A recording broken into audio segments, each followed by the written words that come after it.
Welcome back to ABC 6 News First Step 4. Tiffany Murphy, live from the Ocean Race, joined with Press Officer Sean McNeil. Thank you so much for being here. Thank you, Tiffany. Wow, what an exciting day. It went from a very quiet morning to a huge beehive of activity in the afternoon in the span of an hour or two. And yeah, it was a great finish for the boats coming in. Oh my goodness, great finish indeed. It was so cool to see all of the other sailors and ships escort 11th Hour Racing to the finish line. There were something 50, 100 boats out there, some that you didn't see around the corner, and a few thousand people on shore. So it turned out to be a great turnout on a perfect spring day down here in Newport. Yeah, absolutely. A little windy, but we'll deal with it. You know, what I think is so interesting, and for the folks at home that aren't aware, 11th Hour Racing has some pretty local ties to Newport.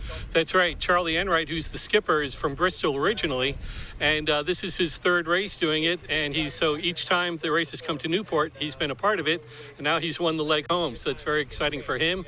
And on board was the onboard reporter, a man named Amory Ross, who's also done the race 3 times, twice with Charlie.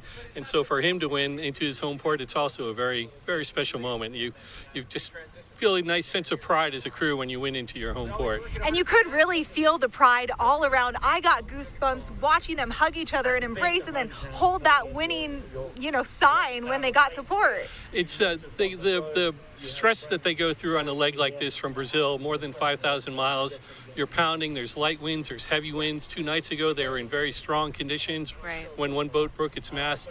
So to finally come home, it's a big sense of relief, and a lot of it drains out of you, and you're filled with excitement and pride. What do you think the first thing they will do when they get off the boat? Well, I can say that they've already had some cheeseburgers and maybe a beer or 2. Good for them. They deserve it. They do. They burn thousands and thousands of calories every day. They do. Because it's 24/7. You get a couple hours off and a couple hours on, but you're going 24/7. There's no stopping overnight. So. Yeah, absolutely. Thanks so much for joining us. Thank you, Tiffany. So coming up at 5 and 6, I'll be joined by John DeLuca, and we'll be diving more into that, about what they are eating when they're on the ship, how they drink water, and just their life on board as they race around the world. Back with more ABC 6 News First at 4 after this.